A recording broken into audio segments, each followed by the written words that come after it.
Olá, eu sou o Marcos Petri e esse é mais um vídeo do Diário de um Autista.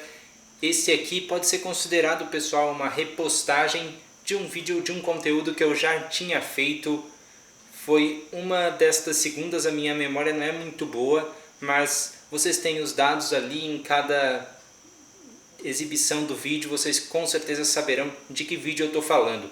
Muitas pessoas vieram para mim, pessoas conhecidas, e também vocês de certo devem ter sentido isso, que a certa altura daquele último vídeo eu estou falando das informações sobre o autismo, começa um breve chiado e que vai se repetindo ao longo do vídeo. Isso é custoso, isso é chato de assistir, então eu estou aqui refazendo aquele conteúdo e com informações um pouco diferentes das que constavam lá. Pode ser? Então, pessoal, como constava lá, vamos dar análise lá naquele vídeo. Foi dito que o autismo ocorre em 1 em cada 100 crianças. Uma informação nova que eu pesquisei é que antigamente, pessoal, se considerava, antigamente, eu estou dizendo até uns 5 anos atrás, se considerava o autismo em 1 em cada 2.000 crianças, 2.000 nascidos, principalmente os meninos. O autismo é muito mais incidente em meninos do que em meninas. E ele ocorre durante a fase que vai do 1 aos 3 anos de idade.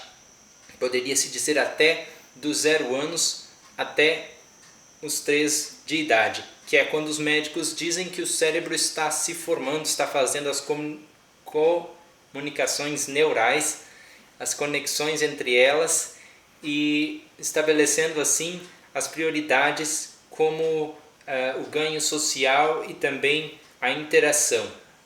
São as perdas maiores do autista.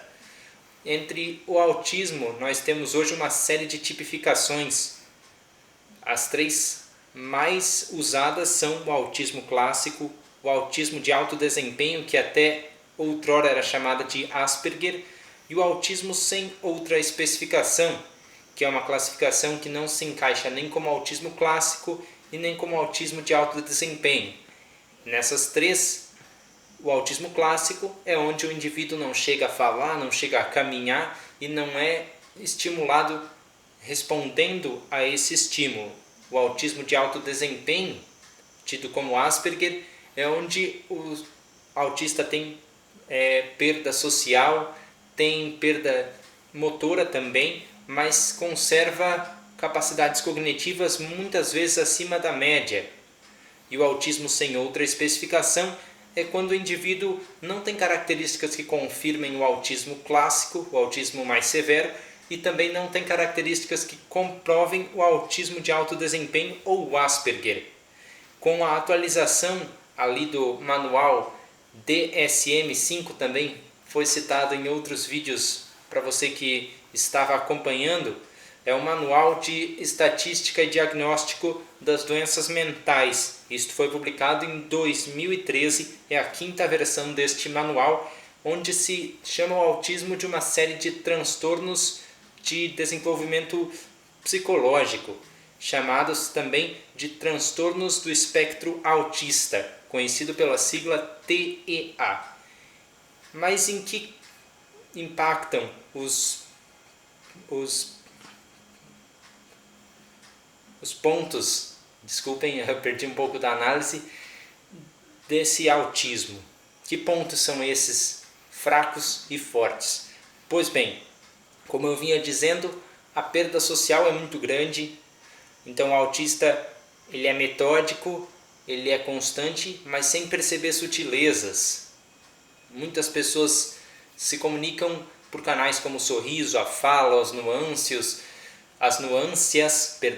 o olhar, mas o autista ele não consegue perceber esse tipo de coisa, pessoal. Ele pode passar despercebido que uma pessoa venha sorrindo, que uma pessoa venha lhe abraçar depois de muito tempo sem vê-lo, e ele pode achar que aquele gesto é gritaria, por causa da alteração de voz, né? E aí, tudo bem? Ah, quanto tempo! Eu mesmo, pessoal, quando vinham com essa postura, eu ficava meio retraído e as pessoas diziam, poxa, por que aquele menino fica assim, né? Porque são tantos estímulos, gente, que o cérebro autista faz como se fosse interpreta, né? Como se fosse um curto-circuito. Então, muitas informações, as nuances são informações demais. E às vezes os autistas podem ter sintomas físicos e também até dor ao captar estímulos demais, como luzes, sons, sombras, barulhos, enfim, e podem ter também uma sensibilidade alterada. Ou seja, o autista às vezes pode cair no chão, se machucar gravemente e não sentir aquela dor imediata, não sentir pressionado por isso, mas ao mesmo tempo um toque pode fazer com que o autista fique extremamente dolorido e cause agressividade, cause repulsa e afastamento. Esse é um comportamento que muitas pessoas às vezes não entendem e acaba por gerar situações um pouco delicadas assim, né? Como estas que eu citei, como outras, me lembro até hoje que eu vinha pela rua de chinelos e de repente começou a ficar mais pesado meu pé e começou a ficar empapado com alguma coisa, e quando eu cheguei em casa, era um trajeto longo que eu tinha feito, eu tinha trancado um galinho entre o meu pé e a havaiana, e entre o chinelo, né? E tinha sangue, uma pocinha de sangue quando eu tirei o pé. Não doeu, só doeu na hora que eu fui lavar com água. Então isso aí é uma alteração leve da sensibilidade e que muitas vezes é algo curioso sobre o autismo. Bem, gente, espero que vocês tenham gostado desse vídeo.